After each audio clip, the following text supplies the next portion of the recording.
No servus, natukene endast.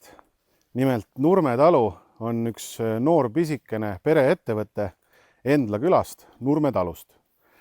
Meie suureks kireks on tutvustada inimestele pärandkultuuri, mis jäävad just nimelt Endla looduskaitsealale. Ja üldse see Endla looduskaitseala on niisugune põnev ala, et seda ümbritsevad väga tugevad kogukonnad. Et kui võtta nüüd teispool siis nagu üle Raba ja Kärdeküla, mis valiti aastakülaks paar aastat tagasi. Nüüd see Tapiku küla, mis on valitud aastakülaks. Siis jääb veel Endla küla, kus on tugev kogukond ja inimesed tegutsevad koos. Nüüd ka olude sunnil on hakanud Vaimastvere kogukond tegutsema. Et see nagu näitab seda, et see piirkond tegelikult on kokku hoidev. Meil on niisugune ühtne mõtlemine. Et mina arvan, et see oleks nagu see sõnum, mida peaks saatma riigile. Ja. Aga see on minu arvamus. Siit meist idas 1,5 kilomeetrit asub Endla looduskaitseala piir ja 5 kilomeetri kaugusel Kotka pesitsusala ehk Toodiksaare raba. Sinna suunda ehk põhja 2 kilomeetri kaugusele jääb Põltsamaa jõgi ja minu selja taha kilomeetri kaugusele jääb Hiis. Lugupeetud isandad ja emandad, neiud ja noormehed, poisid ja tüdrukud.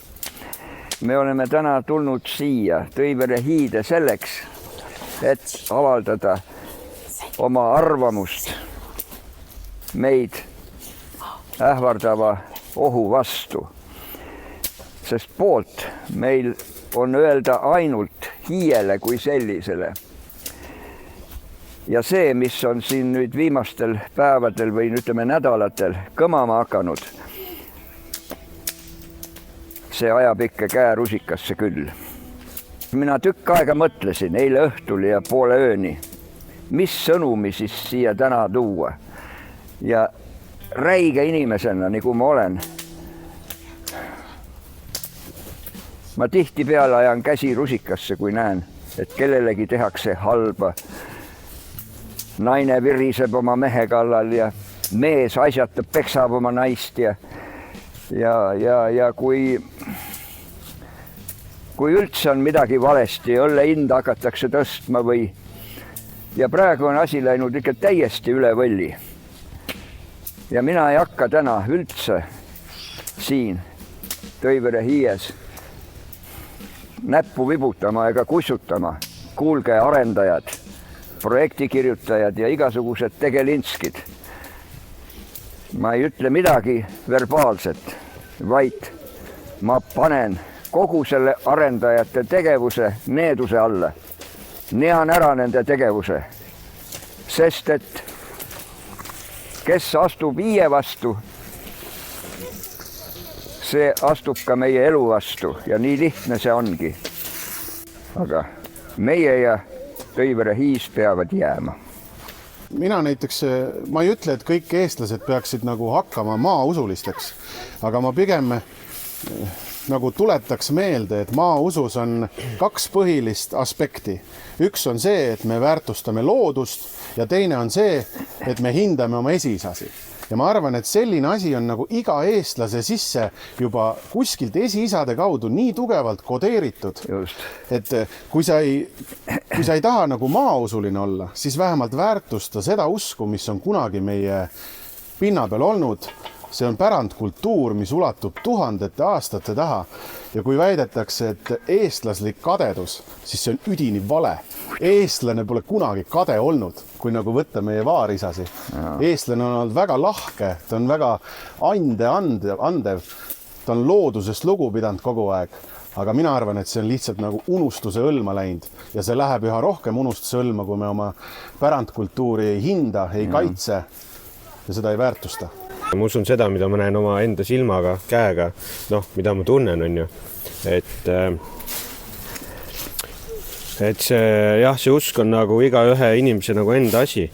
Et kui me räägime sellest nagu suuremast pildist, mis mina mõtlesin, et alles eile nagu, mis mõte mulle nagu sisse jäi, et üks inimene kirjutas, et aga mis see aitab, kui me nagu protesteerime. Just täpselt, et kes me oleme, on ju, et kõik on otsustatud, et meie ei saa nagu muuta midagi, on ju, et kui kõik niimoodi mõtlevad, siis ei saagi muuta midagi, aga vähemalt sa saad öelda, et sa oled nagu üritanud ja andnud ennast nagu kõik ja parima.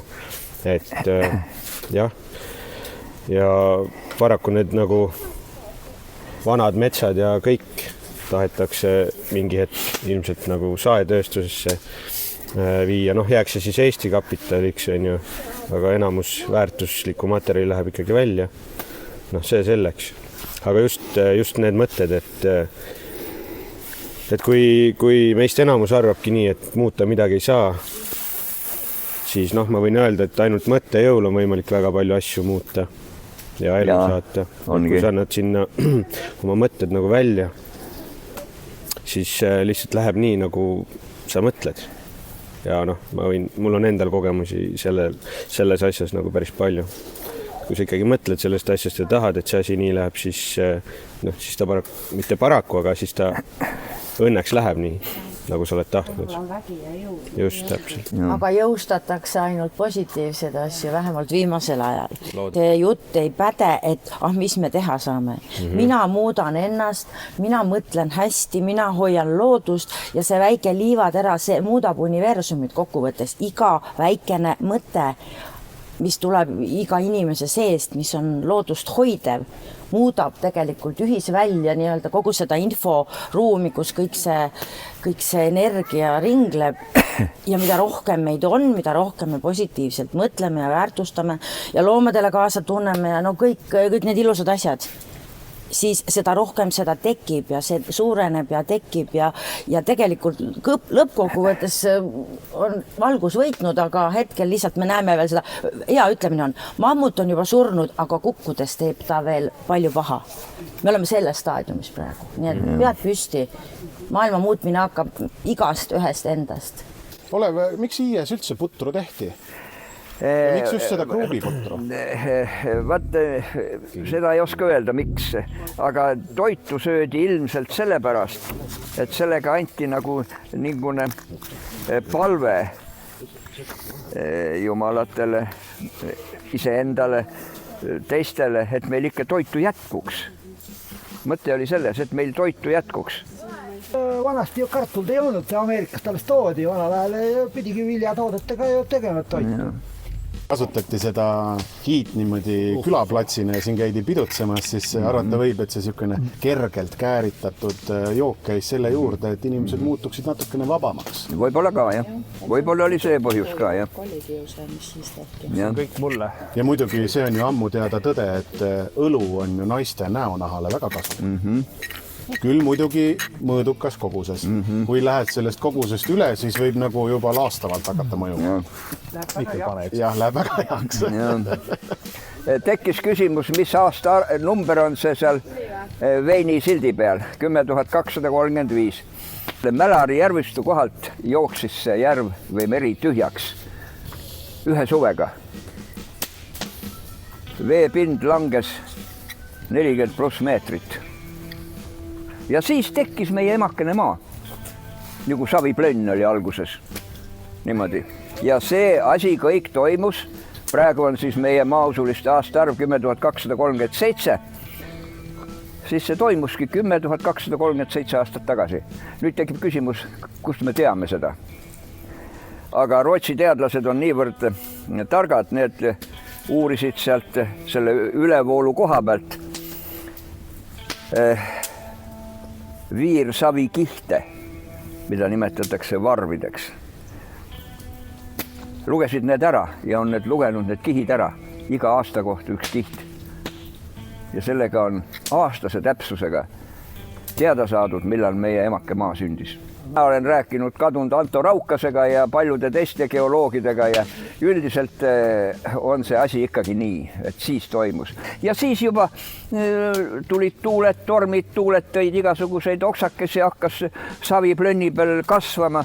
Läks ainult 500 aastat, kui Pulli asulast, teate, kus Pulli asula on, eks ole? See on Pärnu jõe ääres. Tubli, tubli. Leiti 500 aastat hiljem leiti sööstunud need süsinikuga tehti kindlaks selle valjumise ja seal olid juba kalastajad siis tuld teinud. 500 aastat peale seda ja seda nimetatud, seda aastaarvu nimetataksegi Billingeni katastroofiks, kust algas siis meie emakese maa. ajalugu peale. Mis asi meil on 2000, praegu 24 või? Just. Noh, kurat, mingisuguse kuradi Tesleri poja kuradi, mis asi? Kuradi, mis asi ta on siis? Kui ta tehti või kui ta sündis või? Ja kas see oligi nii, eks ole? Nüüd, noh, see on ju täielik jama. Tõeline aastaarv on võt see ja nii lihtne see ongi. Olev. Kas sa oskad midagi rääkida sellest veriohvrist, mis tehti Hiies kunagi? No tehti, oskan öelda küll, aga mina näiteks ei ole oma, noh, kus ajast ma siis nüüd olen. Jah, ühte ma olen näinud, mida tegi minu vanaisa, aga see oli kah väga pragmaatiliselt, ma võin selle ära kirjeldada. Aga ma ei ole ei maride ega udmurtide ja nendega kokku puutunud ja nende maadel olnud, seal tehakse seda siiamaale muideks. Aga see vereohver nägi välja umbes nii, et talutati Hiie serva mingisugune loomakene ja siis see tehti ära, lõigati tükkideks ja toodi naised kohale ja naised tegid siis, keetsid pajas ära, tähendab. Ja see oli see, noh, mis ta siis oli nüüd, et meil oleks jätkuvalt kuni järgmise perioodini toit laual. See oligi see ohver. No nii, kallid inimesed, isandad ja emandad, kaitsku see taig siin väikese noore tamme küljes meid aegade lõpuni.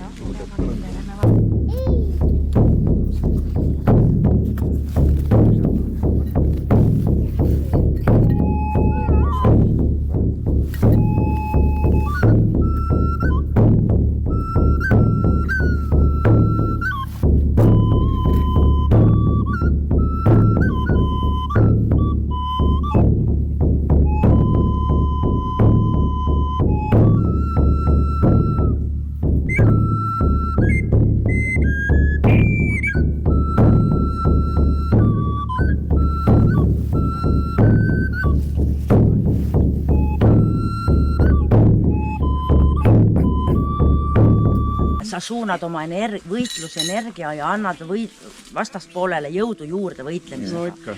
Me võtaks seisukoha, et me kaitseme ennast, me seisame enda eest, mitte me ei võitle vastu, sest me ei taha neile ju jõudu juurde anda, vaid me kaitseme ennast ja oma seisukohti ja seisame enda eest. Siis kaob ära see võitlusenergia sealt vahelt. Ja see on väga-väga oluline.